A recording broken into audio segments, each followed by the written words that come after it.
정치 도의가 아니고 좀 심하게 이야기하면 치사하다는 생각이 듭니다. 그 필리버스터의 사전적 의미가 어떻게 됩니까? 국회에서 소수의 의원들이 다수파의 독주를 막거나 기타 필요에 따라 합법적인 방법의 수단을 동원해서 의사 진행을 고의로 방해하는 행위를 말한다. 여기에는 무제한의 토론을 포함해서 출석 거부, 총퇴장, 수정안의 연속적인 제의 등이 포함됩니다.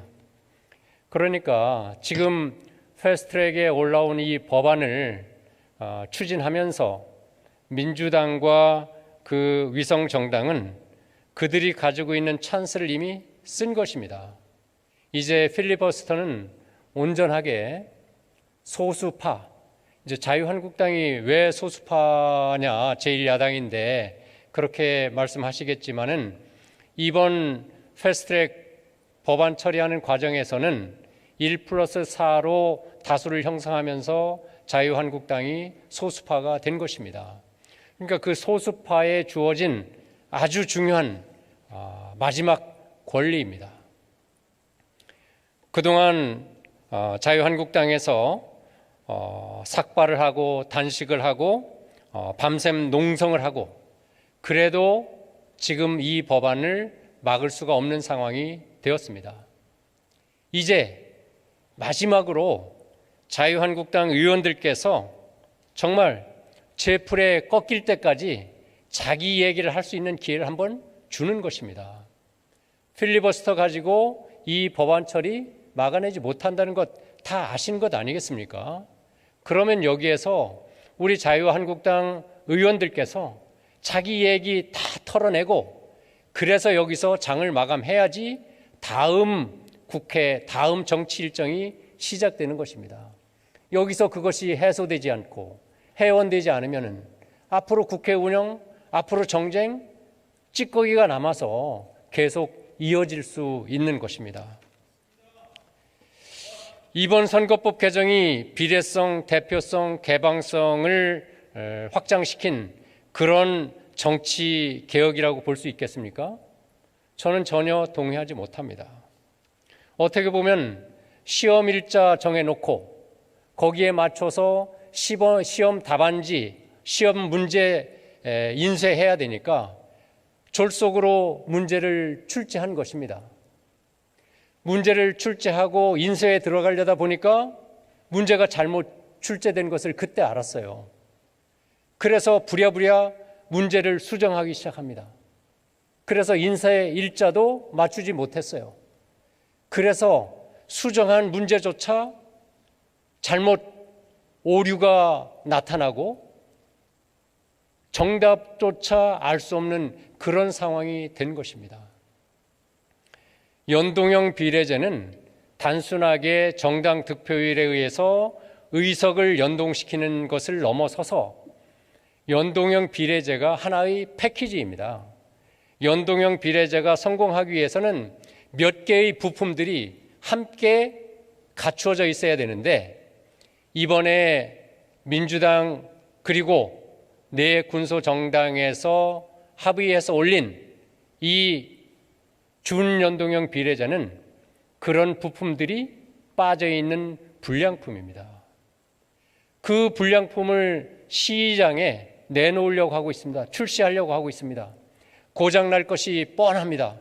사용자 불만이 속출할 것이 뻔합니다. 그러면 이 불량품을 부품이 빠진 패키지를 출시한 제조사가 책임을 져야지요. 소비자가 책임을 지겠습니까? 이제 앞서 우리 의원님들께서 이 연동형 비례제가 무엇이 문제인가를 지적하셨는데 제가 충분히 설명되지 않은 그 몇 가지 부분을 가지고 추가 보완 설명을 간단하게 하고자 합니다. 한번 슬라이드를 보시겠습니다. 자, 여기 슬라이드가 하나 띄어져 있는데요. 저 위에가 연동형 의석의 배분 공식입니다. 거기 처음부터 의석 할당 정당이 추천하지 않은 지역구 국회의원 당선인 수, 이것을 이 자리에 계신 우리 의원님들 이해하십니까?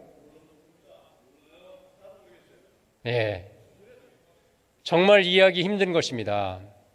쉽게 이야기하면은 그래서 제가 주석을 달겠습니다. 3%를 초과하지 못한 봉쇄 조항을 통과하지 못한 군소정당 그리고 무소속 의원들이 지역구에서 당선자를 낼 수 있습니다. 그 의석을 300석에서 빼라는 뜻입니다. 그 다음 해당 정당의 비례대표 국회의원 선거 득표 비율, 민주당이 40%를 얻었다. 그러면 40%입니까? 그렇지 않습니다. 봉쇄 조항을 통과하지 못한 정당이 1%, 2%, 2.5% 하면은 그 통과하지 못한 정당의 정당 득표율이 10%다 하면은 10% 빼야 됩니다. 그러면 40%가 실질적으로는 연동 의석 배분에서는 한 44.4% 정도가 되겠지요. 이런 부분을 이해하기 굉장히 힘든 것입니다. 자, 우리가 연동형 의석을 30석으로 캡을 씌웠습니다. 이 30석을 캡을 씌웠을 때 어떤 의석 배분이 될지, 왜 이 준연동형 비례제를 불량품이라고 이야기하는지 말씀드리겠습니다. 30석이 배분되는 데는 사표가 굉장히 중요합니다. 정유섭 의원께서 설명하였듯이 제1, 제2 다수 정당은 만약에 정당 득표를 한 70% 했을 때 합쳐서 의석 배정받을 확률이 별로 없습니다. 심지어는 80%까지 가능할 수 있어요. 그러면 유효 정당 득표율이 20%. 그러면 두 정당이 10%, 10%씩 얻었다고 가정하겠습니다. 그러면 30석을 이 10%, 10% 얻은 두 정당이 나누어 가져야 되니까 한 정당이 15석씩 가져가게 될 것입니다. 그런데 사표가 20%가 아니라 30%만 나왔습니다. 유효 70%가 나왔습니다. 유효 정당 득표가 30%입니다. 그러면 A, B, C 세 정당이 10%씩 얻었다고 가정했을 때 이제 이 세 정당이 배분받을 연동형 의석은 10석씩입니다. 이제 비례 정당을 만들어가지고 사표가 한 40%밖에 안 나오고 60%가 이 30석을 가지고 나누어 갖는다고 생각해 보겠습니다. A, B, C, D, E, F까지 각 정당이 10%씩 60%를 차지했습니다. 30%를 6분의 1씩 가져갑니다. 이제 5석씩 가져가게 됩니다. 그렇죠? 그러니까 어느 정당이, 그게 민주당이 되었든 한국당이 되었든 어느 정당이든 비례 정당을 만들어서 지역 의석을 내지 않고 20% 정당 득표를 했다. 그리고 유효 정당 득표가 60석이다. 그러면 10석을 가져가게 될 것입니다. 30%를 가져가면 15석을 가져가게 되겠지요. 그리고 17석 병립형에서 30%면은 5석 최소 가져가게 됩니다. 그래서 20석 가져가서 원내 교섭단체를 구성하게 되겠죠. 자, 이런 굉장히 매력적인 그 요소가 이 준연동형 비례제에 담겨져 있는데 이것을 그냥 내버려 두지 않을 것입니다. 그러면 정말 이런 것이 이 세상에, 이 지구상에 존재했을까? 정유섭 의원께서 보여주셨던 그 슬라이드 제가 좀 더 자세하게 보여드리겠습니다. 알바니아 총선 결과입니다. 민주당과 그 연대 세력, 사회당과 그 연대 세력, 지역구와 비례대표 배정받은 의석수입니다. 지역구는 거대 정당인 민주당과 사회당이 싹쓸이를 했고, 그 다음 비례대표는 거대 정당은 한 석도 가져가지 못했고 소수 군소 연대 정당이 모두 가져갔습니다. 거대 정당도 비례대표를 냈지만 분리투표가 잘 이루어진 사례입니다. 동남 유럽에서 발생한 사례입니다. 다음 보시겠습니다. 레소토, 아프리카 국가입니다. 여기는 비례 후보를 아예 내지 않았습니다. 그리고 비례 후보를 낸 정당은 지역구 후보를 내지 않았습니다. 철저히 분리해서 역시 이게 거대 정당이, 양당이 전체 의석을 나누어 가졌죠. 그러면 이것은 비례정당을 만들었을 뿐이지 실제로는 일개 정당이 병립형으로 선거를 치르는 것과 조금도 다르지 않습니다. 2012년에 선거법을 개정해서 1인 1표제로 전환합니다. 알바니아도 병립형으로 돌아갔고요. 단순 비례제로 돌아갔고요. 다음 아프리카 베네수엘라입니다. 베네수엘라는 지역구 후보를 아예 메이저 정당에서 나가지 않고 집권 여당이 내지 않고 비례 정당으로 가서 비례 후보를 자기들이 100% 통제 관리합니다. 그리고 연대 정당에게 지역구를 내줍니다. 그런데 같은 집권 여당 연대입니다. 이 계획을 알고 야당이 위헌 소송을 내는데요. 이미 룩셈부르크에서 최고법원의 대법관들이 차베스 좌파로 장악되어 있어서 이것을 합헌 결정합니다. 야당이 선거 보이콧합니다. 아랑곳하지 않고 선거 실시해서 95% 이상을 차베스 그리고 차베스 연대 정당이 독식하게 됩니다. 그때 야당 세력들은 선거 보이콧은 잘못했다는 것을 잘못 선택한 것이었다는 후회를 하게 됩니다. 그 정도 선거 보이콧하면은 전국이 혼란이 오고 여당도 아마 양보를 할 것이라고 생각했는데 그렇지 않았습니다. 자, 그러면 어제 이 자리에 섰던 분 중에서 우리 준연동형 비례제는 정말 뉴질랜드, 독일 이런 선진국의 연동형 비례제를 우리가 받아들여서 한국형으로 잘 설계한 것이다.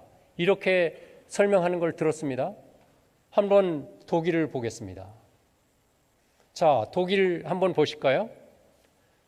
독일 보면은 자유민주당은요, 지역구에서 한 석도 얻지 못하는데 정당 명부 비례에서 80석을 가져갑니다. 그러니까 자유민주당은 독일 전 지역구에 후보를 내는데 2등, 3등, 4등을 하는 거죠. 그러니까 지역에서는 의석을 갖지 못하는데 정당 득표율을 가지고 비례의석을 80석을 가져가게 되고요. 기독교 사회연합은 그 반대입니다.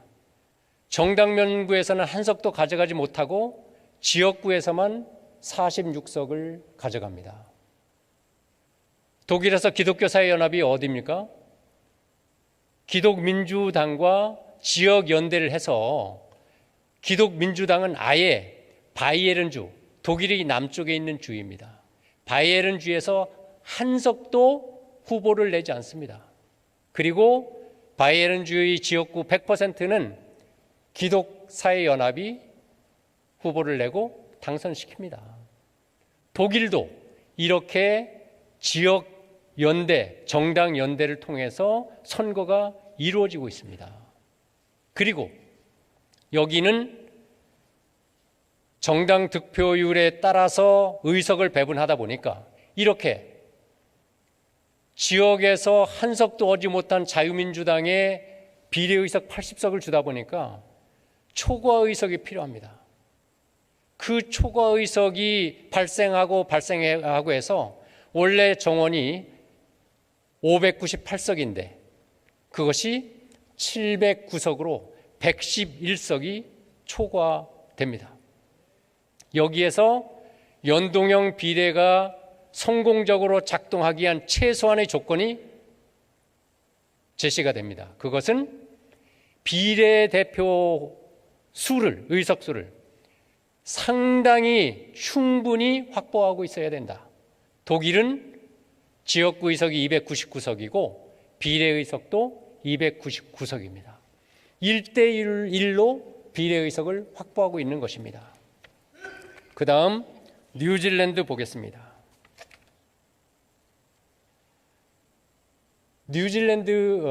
죄송합니다. 독일 하나 더 설명하고 넘어가겠습니다. 자, 독일 여기 한번 보시면요. 지역구에서 당선된 당선자의 득표를 다 합쳐서 정당별로 통계를 낸 것이 좌측에 빨간 글씨로 빨간 숫자로 나와 있고요. 그 다음 정당 명부에 정당을 직접 투표한 정당 득표율이 오른쪽 파란 박스 안에 들어 있습니다. 그것을 잘 보시면요. 지역구 당선자 득표수의 정당별 합계하고 정당 득표율의 그 차이가 4%포인트를 넘지 않습니다. 굉장히 중요하죠. 4%포인트를 넘지 않는다. 그러니까 지역구 후보를 투표했으면 그 지역구 후보가 소속된 정당을 투표한다는 것입니다. 이거 굉장히 중요하잖아요. 지금 우리 비례정당을 만들면 그걸 분리투표한다는 것이 우리가 지금 이 준연동형 비례제에서의 불량 요소 중에 하나라고 이야기했는데 독일은 이런 편차가 크게 나타나지 않습니다. 그 편차가 나타나지 않는 가장 중요한 요소, 중복 입후보입니다. 다음 슬라이드 보실까요? 중복 입후보, 민주당에서 이중 등록제라는 용어가 들어왔다 빠져나간 바로 그 제도입니다. 기독민주당 지역구 후보 299명 중에서요 254명 지역구 후보자 중에서 207명이 중복 입후보를 했고요. 사회민주당은 299명 중에서 280명이 정당 명부 비례 후보자에 자기 이름도 같이 올립니다. 자유민주당 299명 지역 후보자 중에서 267명. 사회민주당의 경우 기독사회연합하고 이렇게 같이 결합시키면은 거대 정당은 모두 70% 이상, 지역에 출마를 한 후보자의 70% 이상이 정당 명부 비례 후보로 등록한 것입니다. 그러니까 유권자가 우리 지역에 이 후보를 당선시키려면은 그 후보가 소속된 정당에도 정당 투표를 해줘야지만이 지역에서 떨어지더라도 정당 명부에서 구제되는 것입니다. 우리나라에서 이 제도가 가능하겠습니까? 민주당, 정의당, 당권파 바른미래당에서 이거 중진 구제제도다 하면서 퇴짜 맞은 것이잖아요. 실제로 지역 후보로 공천받은 것만 해도 특혜인데 그 후보가 비례 후보로도 등록이 된다면 한국에서는 중복 특혜, 이중 특혜의 비난을 면키 어려울 것입니다. 그러니까 연동형 비례제가 성공하는데 연동형 비례제의 중요한 패키지 중에 부품 중에 하나인 중복 이프 보호제를 우리는 허용하지 않고 있다. 자, 네덜란드 보겠습니다.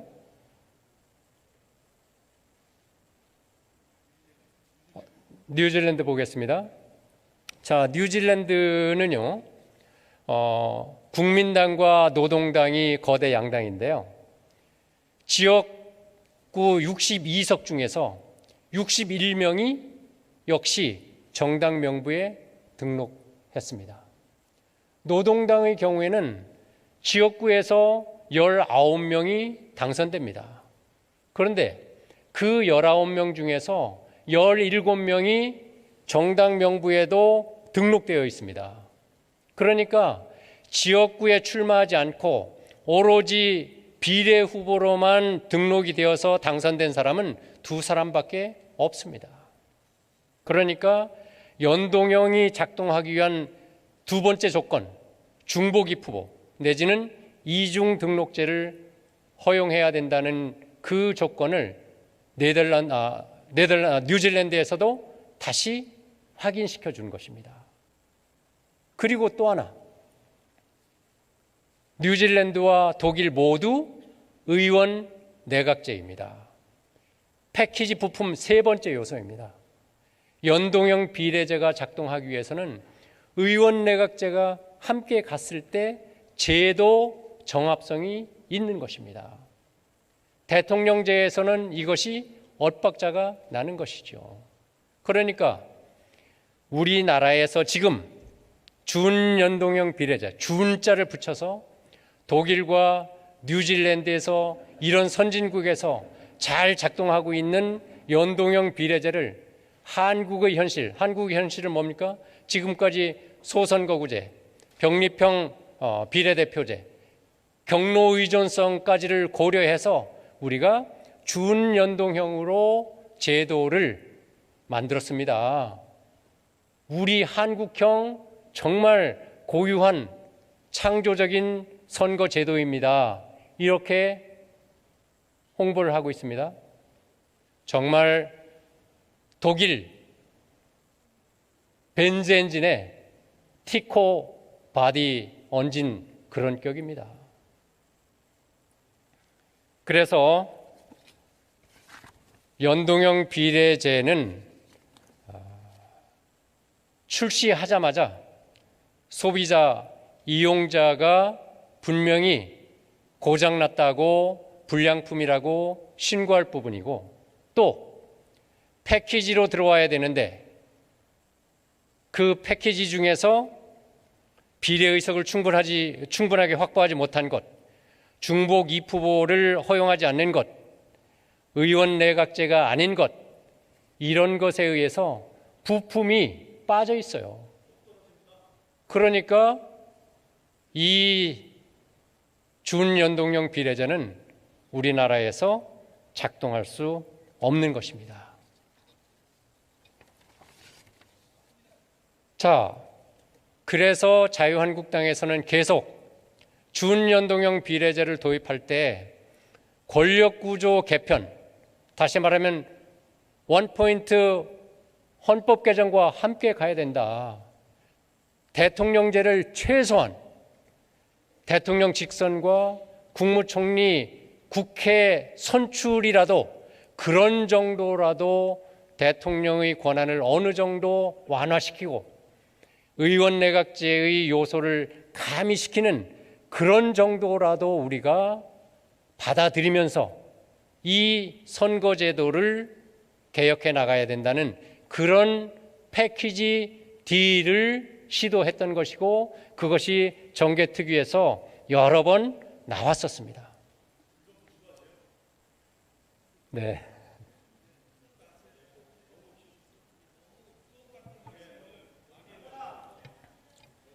자, 그러면 이제 소선거구제를 채택하는 대표적인 나라 미국입니다. 대통령제를 택하고 있죠. 왜 신생국가 미국이 대통령제를 택했을까? 의원 내각제를 택한 많은 국가는 왕정입니다. 왕에 의해서 안정적인 국가 체제를 유지하고 그 다음 입헌 민주주의 체제로 전환되는데 신생국가에서 제일 중요한 것이 무엇이겠습니까? 국가 형성입니다. 네이션 빌딩. 네이션 빌딩. 처음 국가를 건국하니까 뭔가 강력한 대통령 리더십에 의해서 토대를 놓아야 되는 것입니다. 그래서 대통령제를 택하게 되는 것이고요. 많은 2차 세계대전이 종료되고 독립한 국가들이 대통령제를 도입하는 이유도 초기에 국가 형성을 위해서 대통령에게 권한을 집중시켜 준 것입니다. 그런데 미국에서는 다행히 그 제도의 남용 가능성을 잘 알고 있었습니다. 그래서 대통령에게 강력한 권한을 주어서 국가 형성의 토대를 닦도록 하되 권력 남용을 막기 위해서 입법부에 강력한 권한을 준 것입니다. 그래서 미국 의회에는 예산정책처가 있고요. 의회 예산처가 있고 그 다음 감사원도 의회 소속으로 되어 있고 의원의 보좌관 수가 20명 내외씩 됩니다. 그렇게 해서 행정부에서 편성한 예산, 정책에 대해서 의회에서 그에 못지않은 전문성을 가지고 견제하고 균형을 맞추어 나가는 것이고요. 인사청문회 대상이 수천 명입니다. 그런 정도로 대통령의 권한을 견제하는 것입니다. 미국의 건국의 아버지들이 쓴 아주 유명한 페더럴리스트라는 그 페이퍼, 메모가 있는데요. 거기에 이런 말이 등장합니다. 만약 사람이 천사라면은 정부는 필요 없을 것이다. 그러니까 사람은 천사가 아니고 자기 이익을 극대화하기 위해서 행동한다는 것입니다. 그것을 그대로 놔두면은 사회에 커다란 혼란이 오니까 정부가 여기 정부는 행정부뿐만 아니라 행정부, 입법부, 사법부를 만들어서 그런 천사가 아니라는 어떻게 보면 자기 이익을 극대화하는 그런 본능적 인간이라는 것을 전제해서 제도를 만들어 나가기 시작합니다. 시스템을 제대로 설계해 나가기 시작합니다. 우리는 그것을 불신의 제도화라고 합니다. 우리 한국 사람들은 사람을 많이 믿어요. 제가 금년 6월에 조사한 서베이에서 우리 한국 사람들은 25%가 사람의 본성은 악하다. 그리고 47% 정도가 사람의 본성은 선하다. 나머지가 보통이다. 이렇게 응답했습니다. 우리가 사람을 착하다고 선하다고 믿으면 어떻게 될까요? 친구 사이에 돈을 빌려줄 때 계약서 쓰지 않습니다. 형제간에 돈을 빌려줄 때 계약서 쓰지 않습니다. 계약서 쓰는 것이 오히려 너 나를 그렇게 못 믿어? 이런 상황이 되는 것이죠. 그렇지만 제도를 하나하나 다져나갈 때는 불신을 전제로 형제지만 언젠가 계약을 지키지 못할 경우를 친구지만 그 계약을 지키지 못할 것을 대비해서 계약서를 쓰는 계약의 제도를 만들어 나가는 것입니다. 그런 제도 속에서 오히려 불신을 전제로 제도를 만들어 나갔지만은 그 제도 속에서 신뢰가 형성되는 것입니다. 이번 선거법 불신을 우리는 전제해야 되는 것입니다. 정말 이 선거법에서 어떻게 하면은 더 많은 득점을 할 것인가? 어떻게 하면은 더 많은 의석을 낼 것인가? 모든 정당이 그렇게 행동할 것을 전제해야 됩니다. 그래서 조그만 루프홀이라도 허점이라도 막아내는 제도의 완결성을 갖춘 다음에 이 제품을 출시해야 됩니다. 그런데 앞에서 그 제도의 완결성에 필요한 충분한 비례 의석수, 중복 입후보 허용, 그리고 의원 내각제, 지금 우리가 그것 갖출 수 있습니까? 그것 갖추지 못합니다. 그렇기 때문에 우리는 이 제도를 좀 더 진지하고 심층적으로 시간을 갖고 더 검토한 다음에 출시해야 되는 것입니다. 그런 부분에서 우리는 너무나 이번에 허점을 드러내고 있습니다. 제도 완성에 아주 중요한 요소가 하나 더 있는데요. 그건 부품이라고까지는 얘기하지 않겠습니다. 그렇지만 중요한 요소입니다. 그것이 정치 문화입니다. 뉴질랜드와 독일 어떤 정치 문화를 가지고 있습니까? 정당 정치, 책임 정치입니다. 독일과 뉴질랜드에서는 정당의 안정성, 지도체제의 안정성, 리더십의 지속성을 상당히 중요하게 여깁니다. 그렇기 때문에 중복 입후보를 허용해서라도 그 정당에서 다선 의원이 나오고 지도부의 지도자들이 의회에 입성할 수 있는 기회를 제공하는 것입니다. 오히려 다선을 중요하게 여기는 것이죠. 우리는 선거 때마다 중진 불가리가 오히려 득표 전략으로 유효한 나라입니다. 정당 문화, 정치 문화가 이들 국가와는 상당히 다른 것이죠. 우리 비례성을 굉장히 중요하게 여깁니다. 왜 정당 득표율과 실제 의석 배분의 비율이 이렇게 다르냐? 그런데 정당 비율이 4년간 총선 끝났을 때 총선 결과와 동일한가요? 그렇지 않습니다. 2년, 3년 후에 어느 정당의 지지율은 아주 곤두박질 치기도 하고 심지어는 집권 여당이 그렇지 않습니까? 그럴 때 이 책임 정치, 정당 정치를 하는 독일과 뉴질랜드는 어떻게 하나요? 그 정당 지지율에 맞도록 의석을 재분배하기 위해서 의회를 해산하고 선거를 다시 치릅니다. 그런데 우리는 4년 임기가 보장된 국회입니다. 그러니까 정당 정치와 책임 정치의 문화도 다른 것이죠.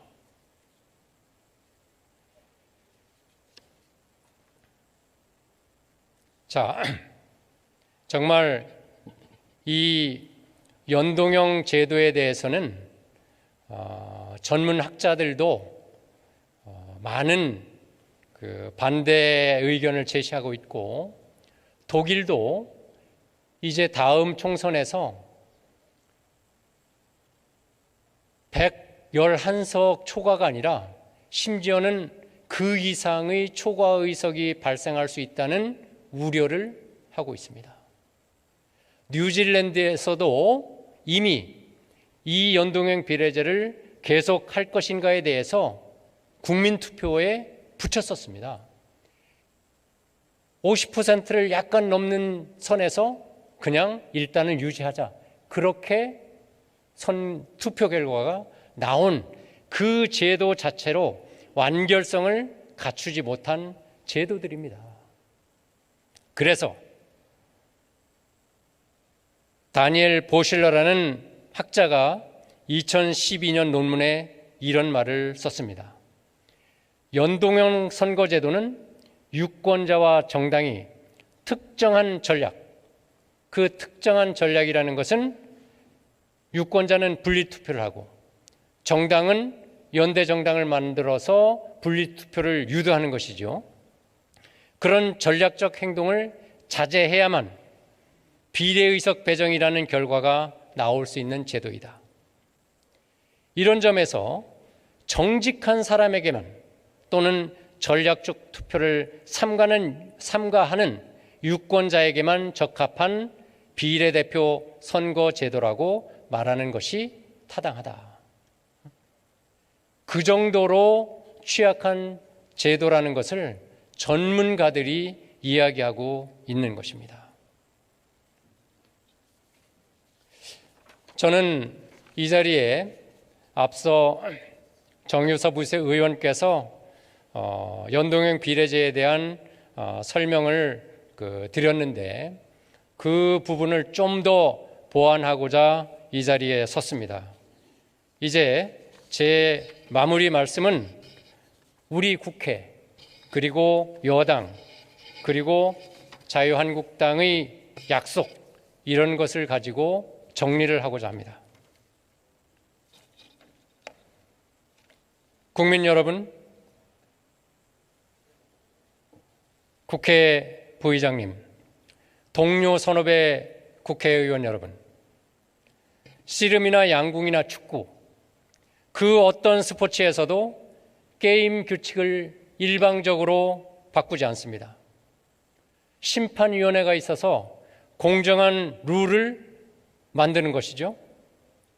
그런데 선거의 규칙만은 선거의 영향을 받는 선수에 해당하는 국회의원들이 규칙을 정합니다.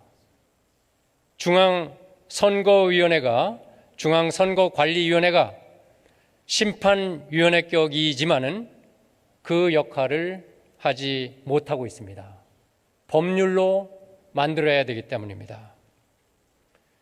스포츠에서 심판위원회가 없어서 선수끼리 규칙을 정하라고 한다면 모두가 참여해서 룰에 대한 합의를 봐야 할 것입니다. 그렇지 않고 다수가 밀어붙인다면 힘약하고 소수인 선수들이 지는 룰을 만들 수밖에 없을 것입니다. 그렇습니다. 선거법만은 유일하게 선거에 나서는 선수들끼리 룰을 정하는 예외적인 상황입니다. 국회에서 선거법 개정만은 지금까지 관례로 여야 모두가 합의에 의해서 이루어진 이유가 여기에 있는 것입니다. 이번에 다수결에 의해 선거법을 개정한다면 앞으로 총선 때마다 다수의 논리에 의해서 선거법이 바뀌는 아주 나쁜 선례를 남기게 될 것입니다. 그로 인해서 나타날 부작용과 사회적 비용도 엄청 클 것입니다. 승자는 없고 여야 모두가 패자이고 우리 국민과 대한민국이 패자가 될 것입니다. 이 자리에 앉아 계신 국회의원 여러분, 그리고 사회봉을 쥐고 계신 부의장님, 그리고 이 자리에 앉아 계신 국회의장님 모두의 결단이 필요합니다. 배가 기울어 가고 있습니다. 잘못하면 침몰합니다. 서로 싸울수록 배는 더 기울어지고 침몰을 재촉할 뿐입니다. 터널을 뚫어서 길을 새로 내려고 하는데 산 정상에 있는 가게끼리 네터네터 자리싸움하는 그런 꼴이 되고 있습니다. 여당 지도부 청와대에 요구합니다. 지금이라도 여당과 청와대는 선거법 강행을 일단 중단하여 주십시오. 더 숙고하고 더 치밀하게 설계해야지만이 부작용을 최소화하면서 국회 구성의 비례성, 대표성, 개방성을 보완할 수 있습니다. 이번에 제안한 준연동제는 오히려 문제를 키우고 혼란을 야기하고 선거제도의 불안정성과 국민의 불신을 가져올 것이 뻔합니다. 대한민국이 그동안 어렵게 발전시켜온 선거제도의 퇴행으로 이어질 것입니다. 지금 국민의 눈높이에서 가장 중요하고 시급한 것이 선거법, 공수처법, 검경 수사권 조정이 아닙니다. 우리 국민은 지금 장사 안 되고 기업 문 닫고 젊은이 취업 안 되는 것으로도 걱정이 벅찹니다. 최근 한반도에 다시 조성되고 있는 북핵 위기로 안보에 대한 불안도 벅찹니다. 일본, 중국을 포함한 주변 국가의 관계도 정상적이지 않아 불안합니다. 경제와 안보가 더 시급하고 중요합니다. 우리 모두 당리당략을 버리고 한 발씩 물러나 국민을 생각하는 결단을 내려야 합니다. 대한민국은 그동안 반의 역사를 써왔고 그것으로 발전도 이루었습니다. 배고픔과 싸우고 불의에 저항하면서 성장과 정의의 역사를 발전시켜 왔습니다. 그 과정에 부족함도 많았습니다. 60, 70년대에는 가장 시급했던 먹고 사는 문제를 해결하는 데 국력을 집중했고 산업화의 성과도 거두었습니다. 하지만 개인적으로나 사회적으로 어떻게 사는 것이 잘 사는 것인지에 대한 깊은 천착을 하지 못했습니다. 7, 80년대 헌법과 법치를 훼손하는 권위정부에 맞서 싸웠고 민주화의 성과를 거두었습니다. 하지만 무엇이 진정한 자유이고 민주의 가치인지 깊이 체득하지 못했습니다. 이제 우리가 이루어낸 산업화, 민주화의 진정한 가치를 재해석해서 역사를 다시 써나갑시다. 지난 역사를 부정하기보다 우리 선배, 선조의 피와 땀을 인정하고 그 위에 우리 다음 세대, 우리 후손에게 유산으로 넘겨줄 우리의 미래, 긍정의 역사를 써나갑시다. 분열의 정치가 아니라 통합의 정치, 반쪽의 정치가 아니라 하나의 정치, 분노의 정치가 아니라 포용의 정치, 그 리더십을 대통령께서 보여주십시오. 국회의장님께서 보여주십시오. 그렇게 해야 국민의 마음이 풍요로워지고 행복해집니다. 국민은 그것을 원하고 있습니다. 그런 리더십을 원하고 있습니다. 그런 리더십을 우리 의원들에게도 요구하고 있습니다. 우리가 답해야 합니다. 과거의 잘못과 불의를 반복하지 맙시다. 그래야 잘못과 불의에 대한 국민의 분노가 멈춥니다. 그래야 분노의 결집을 통한 쉬운 정치가 멈추어집니다. 분노의 결집이 아니라 꿈의 결집, 비전의 정치를 시작해야 합니다. 대통령, 국회의장, 여당 대표께서 먼저 앞장서 주십시오. 그래야 대한민국이 하나 될 수 있습니다. 저희들도 남은 국회의원 임기 그렇게 힘을 모읍시다. 우리 자유한국당도 그렇게 힘을 모읍시다. 우리 자유한국당 아직 부족함이 많습니다. 자유한국당은 오늘 아니면 내일 선거법 통과를 막아내지 못할 것입니다. 하지만 대한민국의 정체성, 헌법 가치를 지키는데 온 힘을 다 바칩시다. 반의 역사가 아니라 정의 역사, 긍정의 역사, 비전의 역사를 시작합시다. 우리 자유한국당 국민과 함께 할 것을 약속합시다. 그렇게 약속 해야 합니다. 경청해 주셔서 감사합니다. 메리 크리스마스. 유인병 의원님, 토론 잘하셨습니다. 예, 잘 경청했습니다. 예, 고맙습니다.